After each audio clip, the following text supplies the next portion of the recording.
When you idolize someone too much, it kind of looks like respect on the surface, but if it goes too far, it low-key turns into control. Like, extreme admiration almost always comes with a bit of looking down on them too. When we say we like someone, it's usually not just simple affection, it's mixed with a bunch of messy stuff, like you respect what they have that you don't. You feel a little jealous when they're better than you expected. You feel frustrated when they outshine you. Sometimes you notice their vulnerability and feel like you can't ignore it.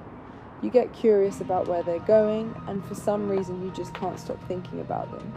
All that weird, restless feeling. We just label it as liking someone. But pure admiration, that can actually be kind of dangerous. Because we start expecting them to be amazing all the time. We don't want to see their flaws. We don't want them to fail. We don't want them to step outside the version of them we built in our head. And even when we say we respect them, we ignore anything that ruins that image we want to worship. Like trying to control them without even realizing it. Wanting someone to be perfect isn't kindness, it's just ego. So while we think we're respecting someone, we're also quietly judging them at the same time. Admiration alone is tricky because through them we get to feel superior, validated, even fulfilled. And that's why it's actually really hard to be truly equal with someone you only admire. That's why I want to get to know someone, including the possibility that they mess up, like all of them, not just the good parts. I feel like that's what real respect actually is, you know?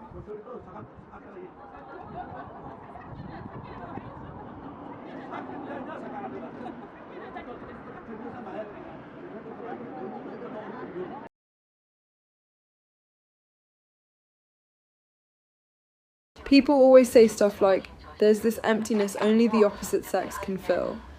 But like, what does that even mean? You know, just because someone's the opposite sex, suddenly they can fill that void? How, like, what are we even imagining when we say the opposite sex? Are we talking about physical touch, having someone emotionally close, or just the social thing where having a boyfriend or girlfriend somehow makes you feel like you have more value or something? And honestly, a lot of what people call being treated like a woman or whatever, isn't that kind of just a pattern, like a set of behaviours anyone could plug into? Not really you, you know, just a role. And maybe some people actually find comfort in that. Like, fitting into the script feels safe or something, but then what's the difference between being genuinely kind to someone and just doing the whole treating her like a woman thing? Or maybe what people really want is someone who chooses them, like specifically them. But then, how do you even know it's actually special? Anyway, like, why are we even expecting all this from the opposite sex in the first place? God, I'm just over here rambling now. I'm literally like blah, blah, blah at this point.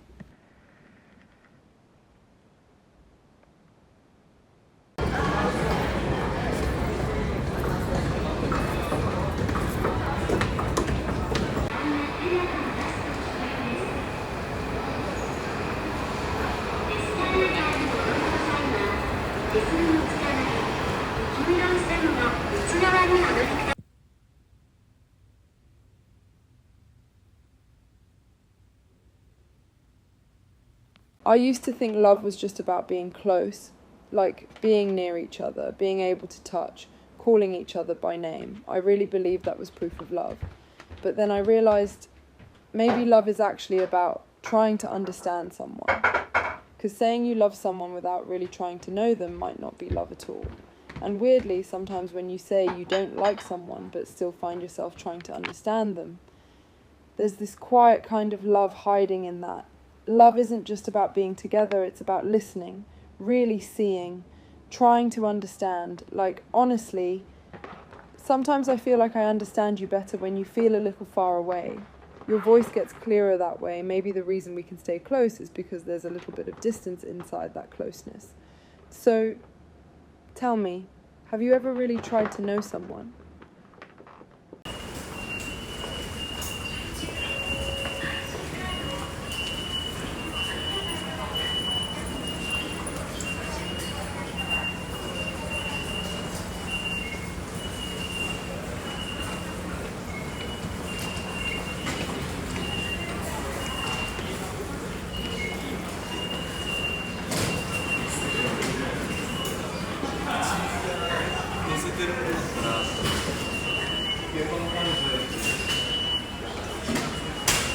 You know, don't you think love is such a convenient word? I mean, you can say, I'm leaving because I love you. And you can also say, I'm staying because I love you. Even things we don't understand, if we just say there was love involved, it somehow feels like we've explained it. There's no real proof, but the moment you put the word love there, it suddenly sounds like a reason. We say stuff like, there's something only we understand. And yeah, maybe that's true. But if you just call something love, people kind of go, oh, okay, I get it. And you know how people always say, if they really loved you, they'd do this. But honestly, do we even know what love actually is? It doesn't feel like something you can just point at and say, this is love. In the end, love can explain anything. It can justify anything. You can shape it into whatever you need. Sometimes I feel like we use love as a kind of excuse to make our own choices feel right. But maybe that's not even a bad thing. Because love only really exists inside each person, right? It's not like there's a universal version of it. Every love is its own story. Something that can't really be repeated. There's no fixed rule for what love is supposed to be. And maybe that's why the moment we try to put it into words, it's already become something else.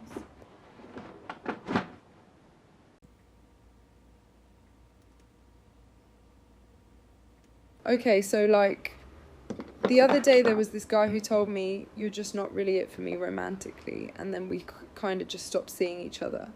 But honestly, at the time I was like, wait, does that mean he also doesn't even find me interesting as a friend? Like, what does that even mean exactly? I feel like breakup talks are usually just people trying to come up with the most reasonable sounding excuse for, yeah, I just don't really feel like seeing you anymore. And sometimes I wonder if anyone actually tells the real reason when they decide they're done with you. Like, do people ever fully say the truth, or do we all just soften it so it sounds nicer?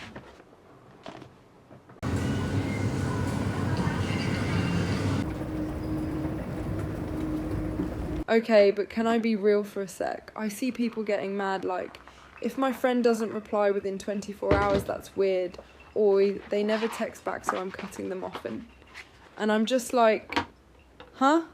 Is this a job or something? Like, we're not on a work deadline. If it's not urgent, I honestly don't care if my friends take forever to reply. I'm not going to suddenly dislike you over a late text. Maybe you're just not their priority. Okay. And? So what? Of course, you're not always going to be someone's top priority. People have their own lives, their own stuff going on. That's just being human. As long as you're alive and doing okay, that's enough for me. Maybe I can feel that way because I already have a place I belong, like somewhere inside myself.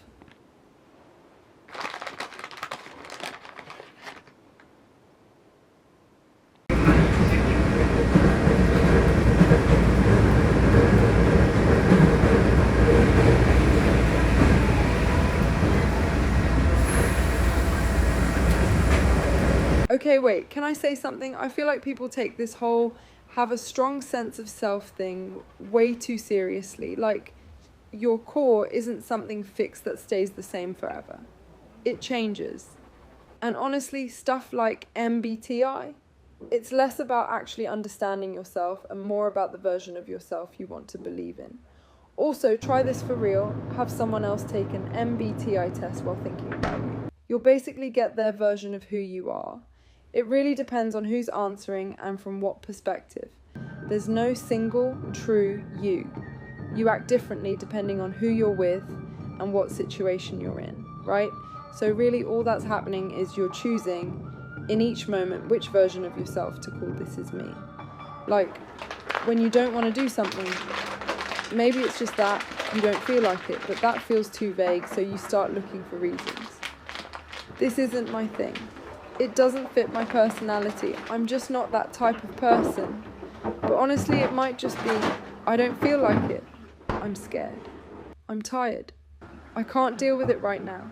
And then you use something like MBTI to justify it, so you can feel like, okay, this makes sense, I'm still valid. Whether it's actually true or not doesn't even matter. Sometimes people even start acting like their type on purpose, like, well, if I'm this type, I should be like this, just because that version of themselves feels right. When there are too many choices, I think we just want something, anything, that lets us feel like we didn't make the wrong call. People will say, that's not like you, but that version of you is just the one they know. It's based on their limited view of you, but everything you do is still you. Being yourself isn't some final answer you figure out once and keep forever. It's more like you keep choosing explanations that help you live with yourself. Even if things like MBTI or being yourself are just temporary support, there's no such thing as a completely unshakable self anyway. There are as many versions of you as there are people who see you, so maybe having a solid self isn't about never changing. Maybe it's being okay with the fact that you do. Honestly, I kind of love how messy people are. The inconsistency, the ambiguity, that's the good part.